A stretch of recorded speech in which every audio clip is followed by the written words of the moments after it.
Now, the rest of the story. Okay, well, we have a little bit of an issue, and it looks like I left the key on. The seat is kind of out of place in the 76. Now,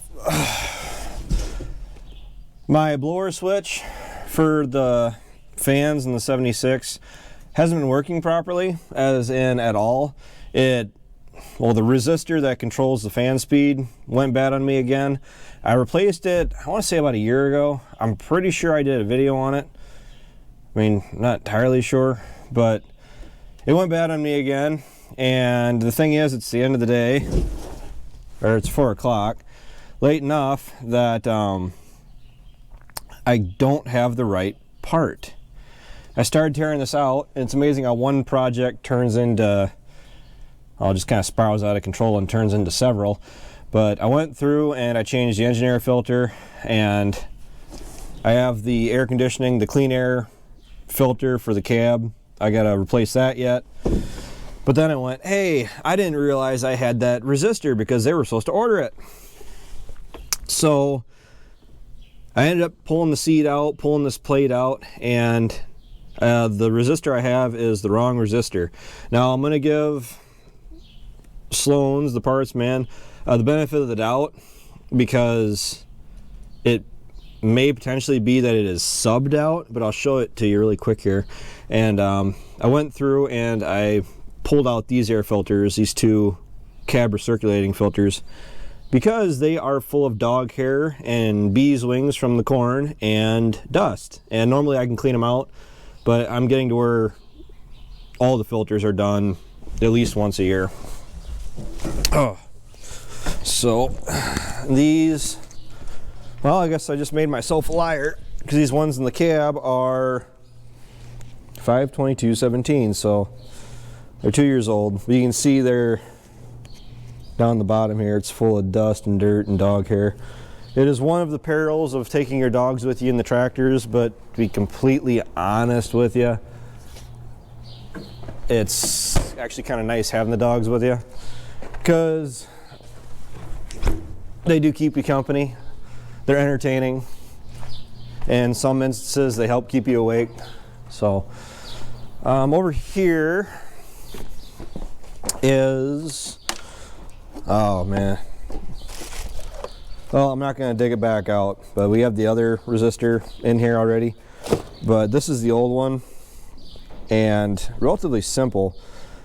The only problem is that I think it got too hot on me, which I really don't know why, because it's right down where it should be. It wasn't loose or anything by any means, so I know it wasn't vibrating loose or anything, and you know, potentially rattling something loose on it. But it's not on the old one that I took out before, that I replaced this one with. You could actually see where it was scored, where it had burned up. It was all black and charcoal. This one, like I said, this is only about a year old. So John Deere parts, right? Way overpriced, and they don't last near as long as they should. They should last longer than this tractor should. I mean, they should still be willing to work years after this tractor has been burned down and sent to scrap and salvage, right? Oh, I'm just kidding. Kind of. Like I said, everybody wants to know when tillage is going to start. I don't know. I honestly don't know. It could be less than a week. It could be up to 2 weeks. It's really up to what the weather's going to do. Sounds like it's going to rain for a good 24 hours here in a day or two. Ugh, yuck. Oh. And as much as we want to get going on tillage and get it done so it's not a concern when we start getting closer to planting, you don't want to get too carried away and go out and actually hurt yourself by trying to do tillage when it's wet. The frost is coming out of the ground, and it'll come out even faster if we get a bunch of nice warm rain. We just haven't had that yet. And the chisel plow has to come up. Got to take the skid steer down to move the brush cutter so we can get to the chisel plow. Probably take the 76 down, and see, I got the side panels all off. Probably take the 76 down and bring the chisel plow up, change that shank, and then maybe get it hooked onto the 46. Dad bought a bunch of window cleaning wipes of Armor All, so we can go through, get the windows all cleaned up. And that's kind of the plan here for the upcoming couple of days. I did do a video, you guys saw that, the other day. We were checking fence. Ryan and I, we're over halfway done, but the problem is the last like third that we have left to do. I'm really bad at keeping the camera centered on me, but the last like third of the fences that we have to check are probably some of the worst. I mean, no, don't get me wrong, there was a stretch out at Ryan's place that was pretty bad. That was the stretch with the very old tree sitting on it. But as far as what it takes to really check fence though, it's relatively simple. A couple stakes, post pounder, hammer, staples, clamps. I had a bunch of clamps in the back of in my pocket. Staples, chainsaw. We had two of them with us because we ended up going back out, and I shouldn't even be in there. We ended up going back out with both chainsaws the next morning and cutting that tree out because it was late when we found it. We do have the chainsaw chaps I always wear when I'm dealing with brush.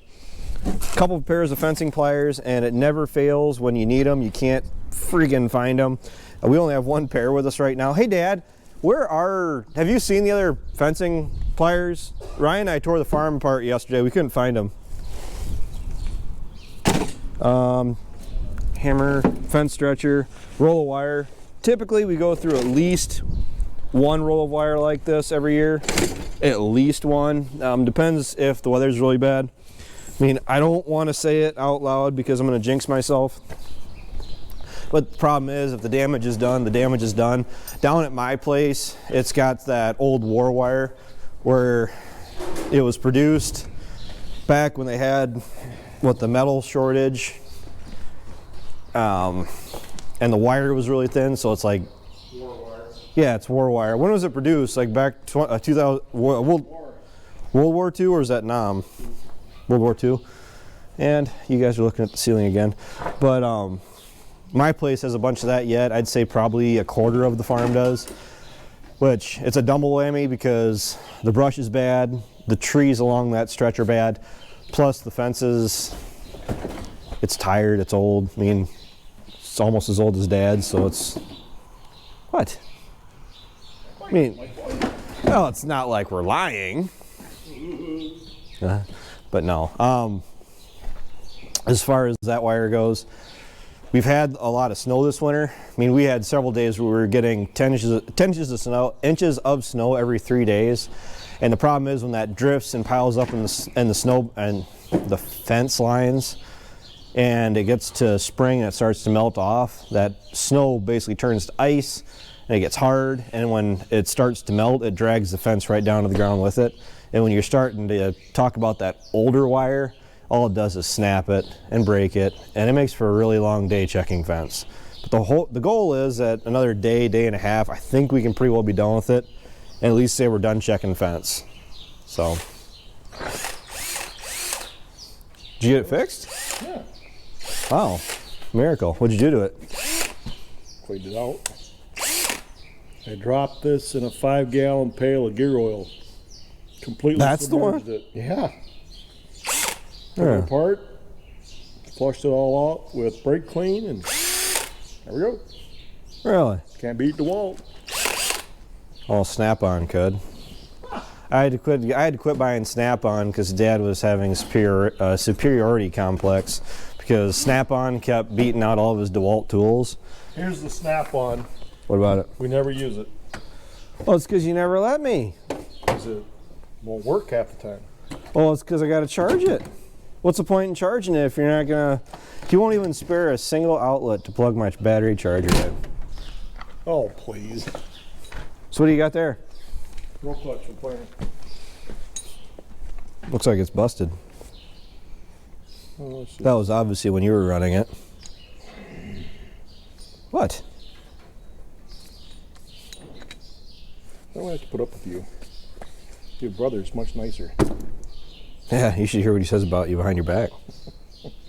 But no, this is a $320 roll clutch. Yep. And this, I think this is the John Deere one. Must Yep. be. John Deere and Ag Leader clutches are literally the same thing. They just rebrand them. And oh yeah, isn't it the plug is wire's different? Yeah, so we changed that. But there is really nothing in these. I mean, it's criminal. It really is. It's really bad for what you're paying for these and what you're actually getting. I think it's basically just the steel is worth more than anything. All it is a what's actually all in there? It's just a little magnet, right? Yep, little solenoid. Yep, just a little solenoid in there. And all the problem is that the seal, which I don't know if I can see in this one. No, I can't. There's a seal that it cracks and goes bad, and it lets dust and dirt in here. And all it does is it just gets kind of dirty, and then it won't let everything move properly. So if you go through and hit it with brake clean or whatever and shine it up, and it works fine. So that's what we're going to start doing, is getting a couple of these cleaned up and ready to go, because it seems like every year we have at least one give us a little bit of trouble. So it's not the end of the world. It takes like 5 minutes just to fix them. So all right, say it's actually starting to get a little cold out again. Blue sky and sunny, but the wind blowing, and it's only like 30 degrees out. So all right, thanks for watching, guys. Take care, take it easy, keep in touch. We'll talk to you guys later. Say goodbye. Bye.